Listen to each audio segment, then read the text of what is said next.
guys, kembali lagi dengan podcast hari ini yaitu bertema pembangunan pertanian. Di sini saya Rani Kurniawati sebagai hostnya dan untuk bintang tamu hari ini saya akan menghadirkan jeng jeng jeng. Silakan masuk mbak-mbak. Oke guys, di sini bintang tamunya sudah datang semua yaitu ada Mbak Sonia dan ada Mbak Alma serta ada Mbak Sri. Nah, inilah bintang tamu kita yang cantik hari ini. Coba saya hello dulu guys. Hai. Oke guys, jadi tema hari ini adalah pembangunan pertanian. Kira-kira menurut Mbak Alma gimana sih pembangunan pertanian menurut Mbak Alma? Nah, menurut saya ya, pembangunan pertanian di Indonesia ini sangatlah penting ya, terutama di Indonesia. Kenapa? Karena adanya pertanian ini bisa membantu pangan kita di Indonesia ini biar tambah luas lagi lahannya, dan dengan pembangunan ekonomi di Indonesia ini petani-petaninya jadi teknologinya jadi yang modern seperti sekarang. Itu saja. Menurut Mbak Sonia gimana? Kalau menurut saya sih, aku juga setuju dengan saudari Alma. Dengan adanya pembangunan pertanian Indonesia itu kan pembangunan, jadi itu ada suatu proses perbaikan agar Indonesia ini lebih maju dan juga lebih produktif, sehingga dengan adanya teknologi masyarakat Indonesia itu akan lebih mudah gitu untuk bekerja dan juga akan lebih menguntungkan mereka sih kalau dari saya. Oke, menurut Mbak Sri gimana tuh? Apa sih itu pembangunan pertanian? Menurut saya tuh pembangunan pertanian di Indonesia kan menyambungkan ke desa kan. Desa itu kan sangat penting bagi ekonomi lokalnya karena pertanian menjadi sumber utama mata pencarian mayoritas warga desa. Pertanian kan memberikan lapangan kerja, meningkatkan pendapat masyarakat desa dan mendorong pertumbuhan ekonomi lokal melalui meningkatkan daya beli dan pembangunan usaha, misalnya UMKM. Oh begitu ya. Tadi kan sudah dijelaskan nih kondisi pembangunan pertanian di desa kakak cantik-cantik ini. Tadi kan saya juga lupa mau nanya, kakak nih dari mana aja sih? Jadi saya dulu ya. Iya. Saya ini dari Kabupaten Muaro Jambi, tapi desa saya Sungai Bungur, Kak. Kalau dari Unjan nih berapa perjalanan tuh kak? 3 jam lah, Kak. Oh jauh juga ya kak. Iya. Berarti kakak di sini kos ya? Iya, saya ngekos di sini, Kak. Oke, kalau kak Sonia? Kalau saya itu dari Kabupaten Samosir, dari Sumatera Utara. Kalau teman-teman nggak tahu atau nggak pernah liburan ke kampung saya, itu karena kampung saya itu tempat wisata ya. Iya. Kalau nggak tahu ya, saya ini kalau orang sini bilang saya ini orang Medan. Anak Medan nih boy. Oke, kalau kak Sri ini dari mana? Kalau saya tuh dari Musirawas, tapi desanya di Pelita Jaya. Jauh dah sih kak, itu dekat Palembang dah. Iya, Masih jauh dah dengan kotanya.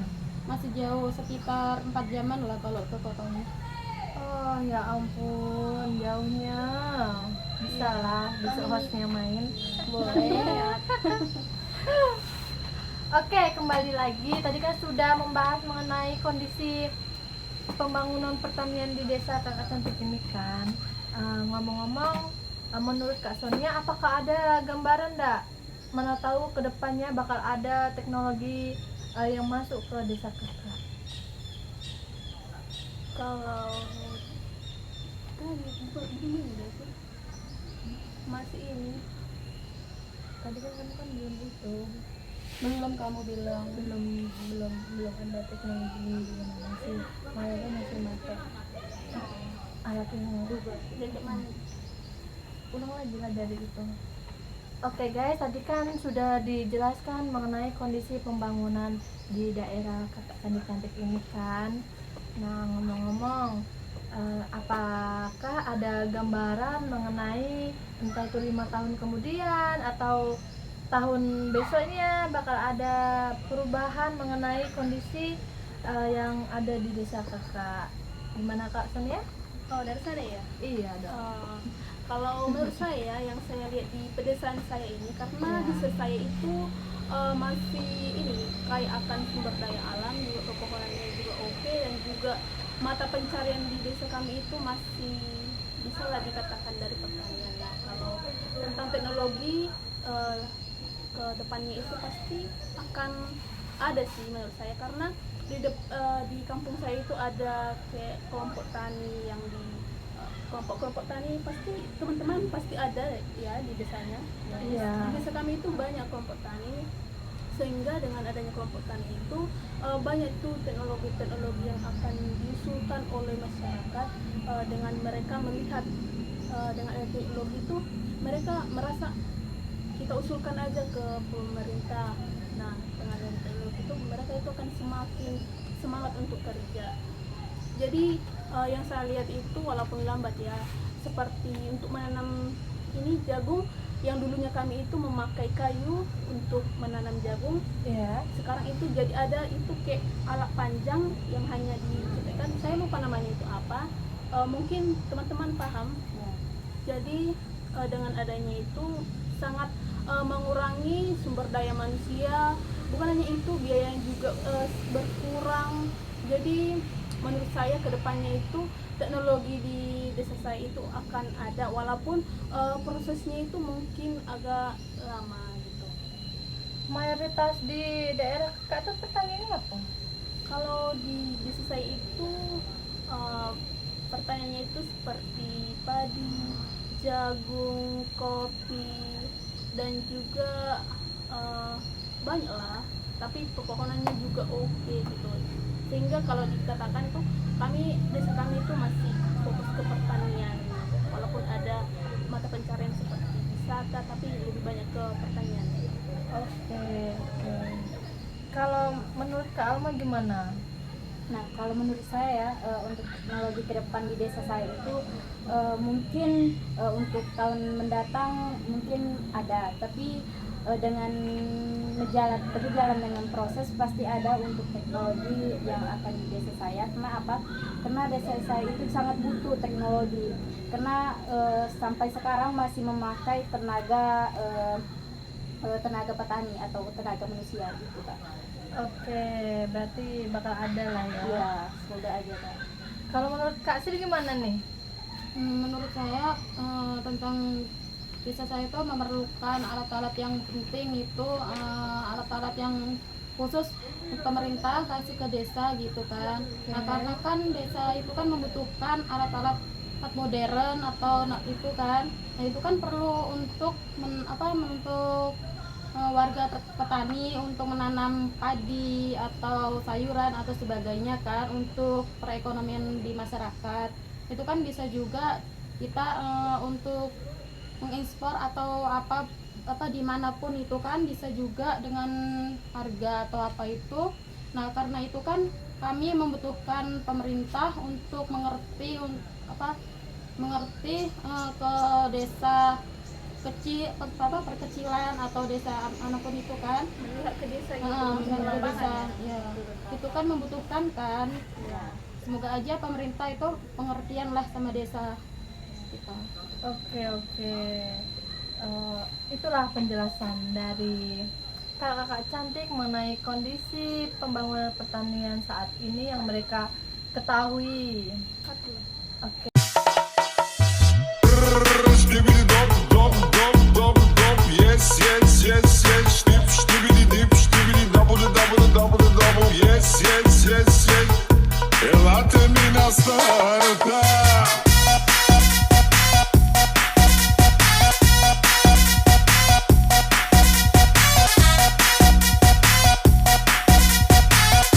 Elate mina starta. Akan bertanya kepada kakak-kakak, adanya teknologi itu tuh menurut pendapat kakak tuh lebih ke pro apa lebih ke kontranya? Gimana menurut Mbak Sania? Kalau saya sih ada pronya, ada kontra. Tapi menurut saya itu lebih ke kontra saya ini sih. Tapi dengan adanya teknologi ini menurut saya itu, nah ini dimana menurut saya itu banyak masyarakat itu yang pengangguran. Contohnya itu seperti yang dimana nih, yang dulunya kita itu mencangkul Kayak sawah gitu, manual ya, gitu. pasti membutuhkan Kayak tenaga SDM. manusia itu lebih dari 10 bahkan 20 orang. Jika lahannya itu berhektar-hektar membutuhkan waktu yang lebih panjang lagi. Iya. Nah, tapi itu memang untung. Tapi di sisi lain itu seperti dengan adanya teknologi yang baru-baru sekarang ini hanya mengendalikan lahan-lahan banyak yang dapat digali dan juga diolah secara dengan waktu yang sangat minim, sehingga menurut saya itu banyak masyarakat menjadi pengangguran, tidak ada pekerjaan, dan juga mereka itu kayak dengan ada teknologi itu mereka dirugikan gitu. Iya. Itu sih kalau menurut saya, walaupun ada Iya. untung, tapi menurut saya lebih besar itu ruginya. Tapi emang iya sih. Gimana menurut pendapat Kak Alma?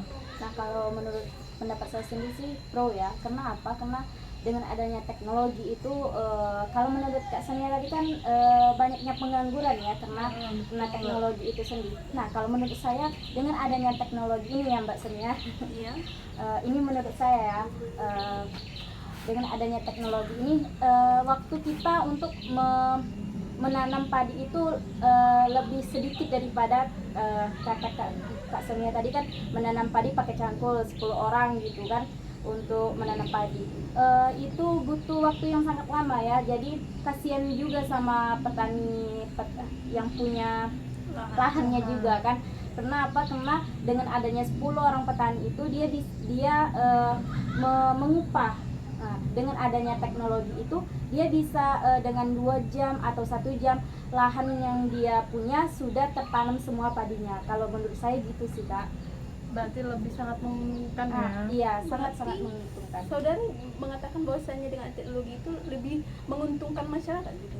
Iya, menguntungkan masyarakat garis bawah ya Kak, dengan menguntungkan masyarakat dengan adanya teknologi itu karena petaninya tidak mengeluarkan uang banyak untuk mengupah tenaga pekerjanya gitu Kak. Iya sih, benar juga sih dari penjelasan dari saudari Alma. Ya. Tapi saya masih kurang puas. Bagaimana dengan nasib masyarakat yang menganggur dengan adanya teknologi?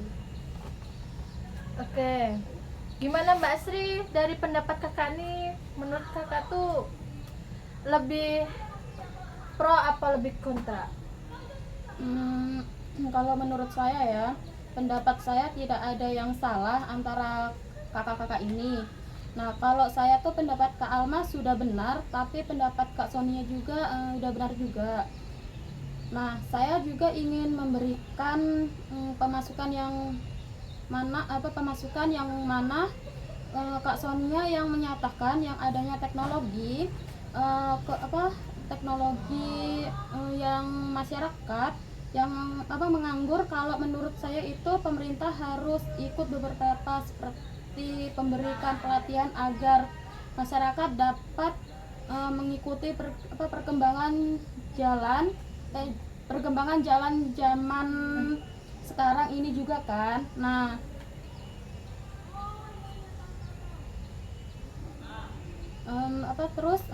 pengangguran jadi berkurang sehingga tidak ada yang rugi untuk masyarakat atau pemerintah itu. Oh, jadi penjelasan dari saudara Sri ini tadi saya mengatakan bagaimana nasib para pengangguran itu. Dari penjelasan saudara Sri, pemerintah harus berperan memberikan pelatihan gitu ya. Iya. Sehingga dengan adanya pelatihan itu masyarakat mengikuti perkembangan zaman teknologi sekarang ini ya. Oh, baik, saya dapat mengerti sih. Jadi kalau menurut saya itu juga bagus sih. Jadi menurut saya itu memang tadi saya itu mungkin pola pikir saya masih kurang ini ya tadi, sehingga mindset saya itu kurang ya tadi, maaf. Oke. Oke guys, itulah penjelasan mengenai adanya teknologi apakah berdampak pro apa kontra. Ternyata dari masing-masing pendapat dari kakak-kakak cantik ini sangatlah berbeda. Ada yang beranggapan pro karena sangat menguntungkan bagi pemilik lahannya, lebih menghemat keuangannya karena dengan adanya teknologi pemilik lahan lebih minim kayak membayar gaji untuk para pekerjanya. Sedangkan pendapat Mbak Sonia ini kan kontrak ya, karena dengan adanya teknologi kayak mengakibatkan tingginya pengangguran bagi petani lokal dari desa Kakak Sonia. Oke guys, sekarang sudah di tahap penjelasan podcast terakhir kita, yaitu mengenai isu gender di pembangunan pertanian. Kalau boleh saya tahu, menurut Kak Alma, apa sih pendapat kakak mengenai isu gender di desa kakak? Nah, kalau menurut saya ya, isu gender itu antara perempuan dan laki-laki. Nah, kalau di desa saya minim petaninya itu laki-laki, tapi yang menanamnya itu perempuan, yang menanam padi itu perempuan. Jadi setahu saya itu yang banyak berkontribusi di pertanian itu perempuan daripada laki-laki. Walaupun di isu gender itu sendiri mengatakan bahwa banyaknya peran laki-laki di isu gender ini.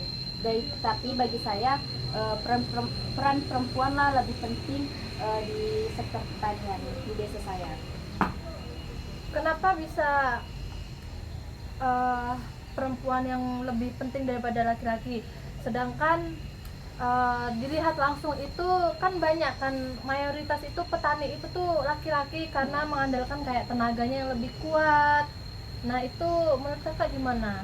Nah, kalau menurut saya sih karena apa? Karena laki-laki itu banyak sekarang bekerja ataupun di PT ataupun di mana-mana. Karena kalau perempuan itu kan di rumah, daripada di rumah mending dia bertani. Laki-lakinya cuman mengangkut padi ke tempat sawahnya. Yang menanam padi itu si perempuannya, gitu Kak. Oke.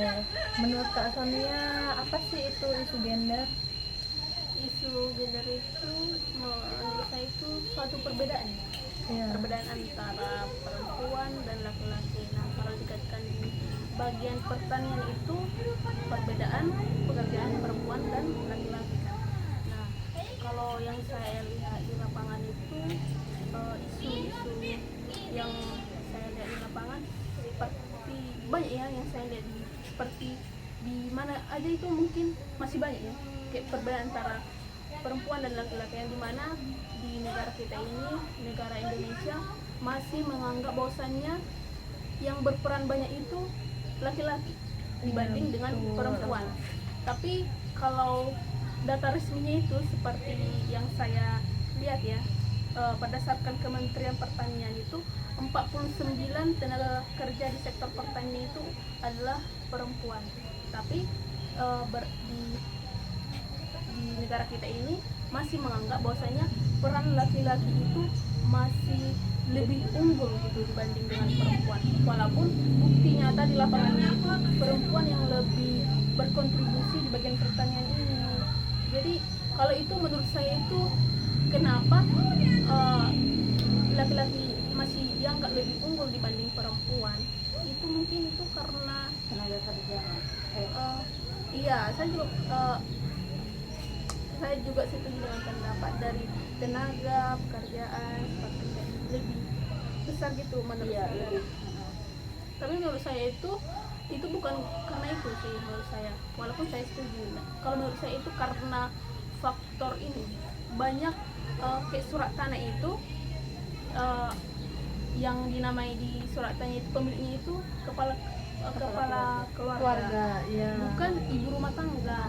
Dan juga seperti kelompok-kelompok pertanian itu, jika ada bantuan yang diberikan oleh pemerintah, yang dibuat namanya itu kepala keluarga. Jadi menurut saya itu karena itu sih sehingga masih banyak masyarakat menganggap bahwasanya lelaki itu lebih unggul. Selain itu juga itu ada faktor budaya yang masih modern, kan masih banyak itu kayak di pedesaan yang menganggap bahwasanya itu lebih unggul. Jadi harta gono gini itu dikasih ke lelaki, walaupun seperti pertanian, lahan itu diwariskan kepada laki-laki.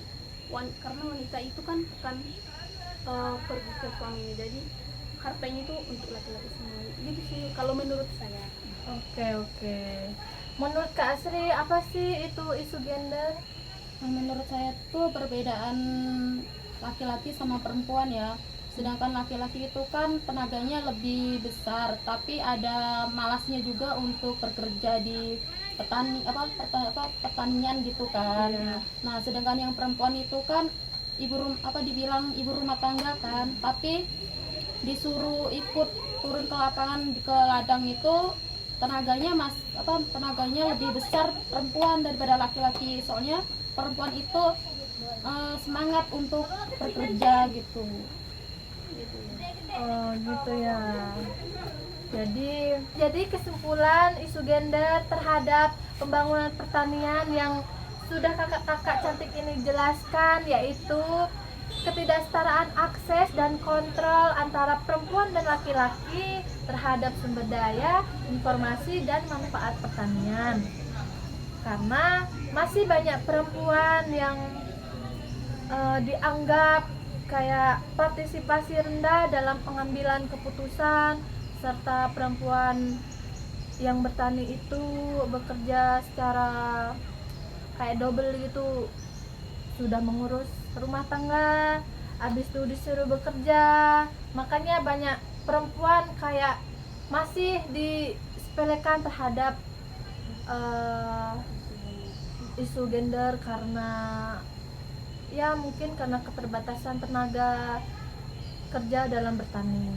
Itu gimana kakak-kakak, apakah podcast hari ini sangat menyenangkan? Wah, seru sekali sih.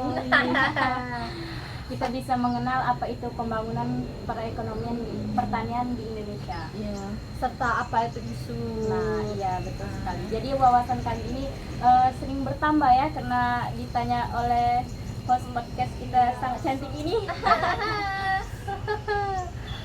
Kami juga sangat berterima kasih dengan kakak-kakak karena sudah berpartisipasi.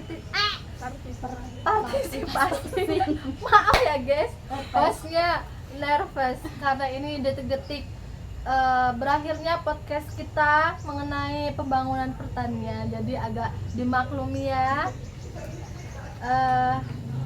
Di sini saya mengucapkan banyak-banyak terima kasih kepada Kak Alma, Kak Sonia, serta Kak Asri telah rela datang ke sini untuk memberikan informasi yang sangat penting terhadap kalian untuk mengetahui apa sih itu pembangunan pertanian gitu.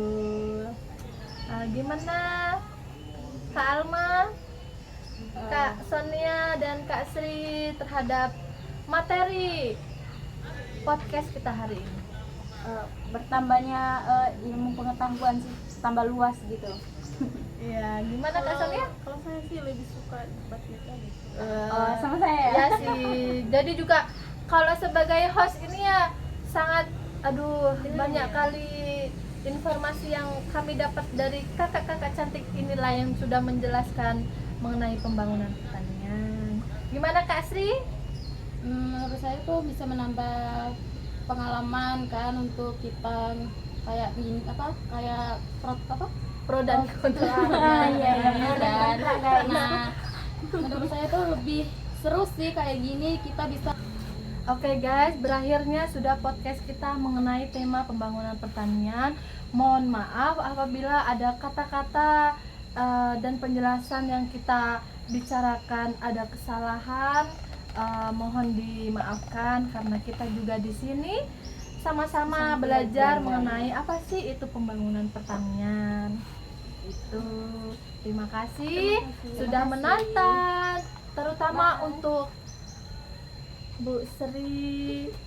Maafkan kita ya Bu kalau pembahasan kita masih kurang dipahami, masih banyak kurangnya, mohon dimaafkan ya Bu karena kita juga masih belajar. Oke, sekian dari podcast kita. Wassalamualaikum warahmatullahi wabarakatuh. Jeng jeng jeng.